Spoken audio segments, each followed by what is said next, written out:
Alrighty, so to answer the age-old question, when am I ever going to use this math? I have asked my really good friend, Sarah Phillips, one of my best friends from high school. I've asked her to answer some questions from me about her job. So, hi, Sarah. Say hi to everybody. Hi, how's it going? It's going great. So if you wouldn't mind, just share with us really quickly what you do in general, what it is, where it is, how long you've been doing it. All right, I'm a graphic artist and I work for International Paper, and I've been working there for a little over 2 years now. My division is the printing plates division, so we work on industrial packaging, so it's a fancy way of saying we make cardboard boxes. So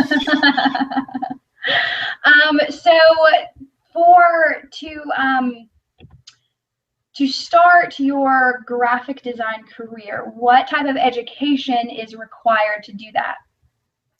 Well, you definitely need some post-high school education. There are technical schools that I think go into like technical graphic design, but a 4-year degree definitely goes a lot farther in getting you a job. It's just how it is. It's a really competitive market. There are a lot of I'm in Los Angeles, and there are lots of jobs out here, but there are also a lot of graphic designers, and they want all kinds of skill sets. So any skill set can help you get a job, like typography or making books, bookbinding, painting, all of that. Any like hand skill can get you a job over someone else. So experience and education is really important. Okay. Well, do you happen to have any work on hand that you might be able to show my students so that they can see kind of what exactly it is you do? Well, actually, I don't. I sent some photos to you of work that I haven't worked on, but examples of art that goes on the kind of boxes that we make. I don't know if you wanted to show those or not. I don't have any of mine. Let me screen share real quick, and I can, if you want to maybe. So here is, you can see this, right? Yes, I can. Okay, so hopefully it'll record this. If not, oh well. Okay. Go ahead and talk about this if you want to. Yeah. Okay. So the top portion that you see right there with the colors of the green and the red and on the white, that's the paper. So that's what we call the substrate. That could also be a cardboard box. And then the middle roll that you see there with the kind of yellow and reddish colors right there, those are the printing plates. So those are this polymer called Cyrel that we put on the cylinder, and then the ink, that red ink, that other red cylinder right there is putting red ink on those plates in the middle that are the plate, and the plates are transferring the ink to the paper on the top roll. Okay, cool. So it's a process of putting ink onto paper or paper boxes, yeah. Mm-hmm. And then that picture right there is an example of the actual printing plate. So that pink kind of material right there, that's Cyrel. Mm-hmm. Okay. Yeah. And there's a diagram of the process. Okay, cool. That's what you talked about a second ago. Yeah. Yeah, and this is a better picture of the more kind of stuff that I do. Lots of barcodes and logos and boxes like that. Okay, cool. I kind of always wondered how that stuff all happens and who actually does all that.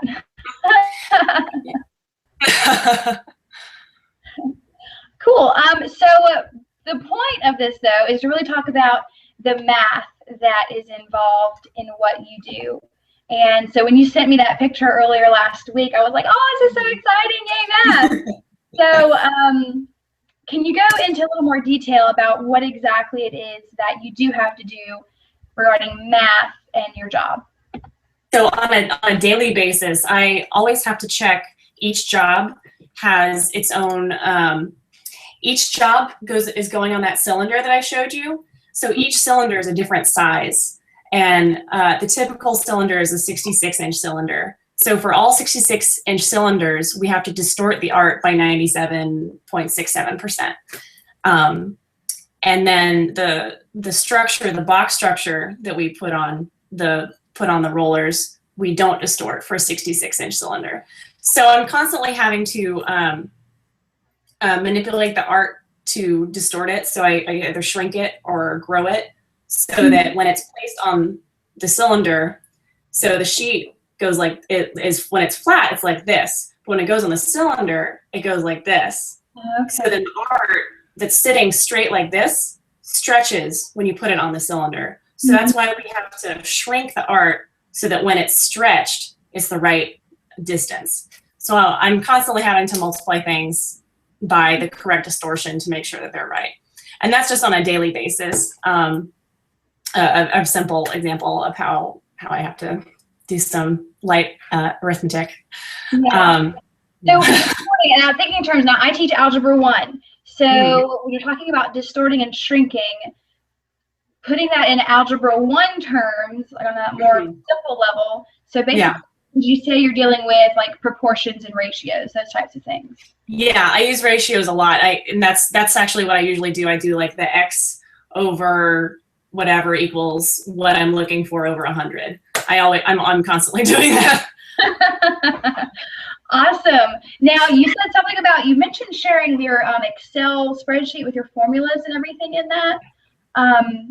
Do you happen to, would you be able to pull that up to maybe show us what that would look like? Let me pull that up really quick. Hey. Do you have it? No, you only sent me those pictures. I didn't send? No, all I have are the pictures. I sent it from my work email, and I can't access my work email right here, I don't think. Okay. I can try. Okay, well, while you're trying, so when you first decided to pursue, let me come back to that. Okay.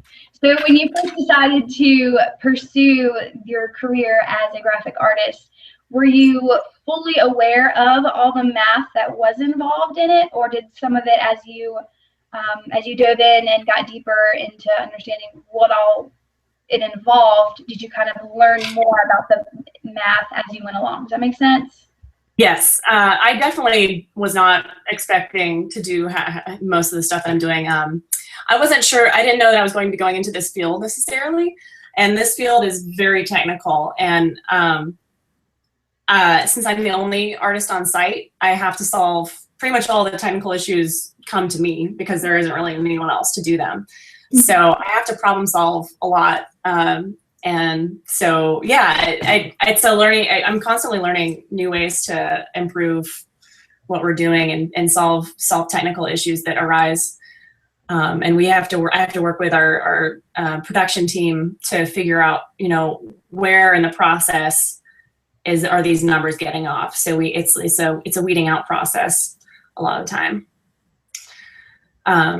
But I trained for about a month for my job in Portland at another facility, and there were a lot of diagrams, a lot of stuff to figure out and learn, and like I didn't know anything about. I had a limited knowledge of the printing process, and I didn't know anything about industrial printing. So yeah, I learned a lot.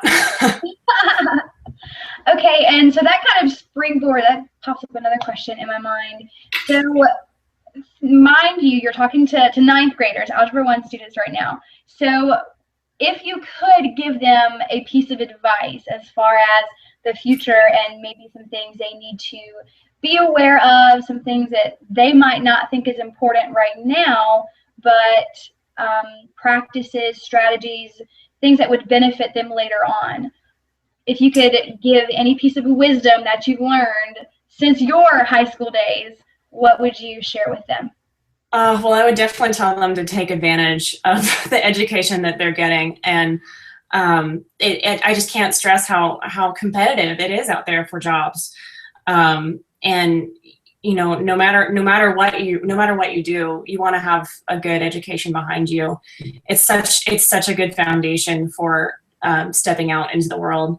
And it's a scary step to get out there. And the more you know, the more comfortable you are putting yourself out there and selling yourself when you're in a job interview. The more confidence you can have, just the better the chances are, and the more comfortable you are, it'll definitely be easier for you to get a job. Yeah. I hear you. Well, Sarah, thank you again so much for taking time out of your day to talk with me and share what you do with my students. So students who are watching this right now, I hope you've learned something, and I look forward to our next installment of Real World Math.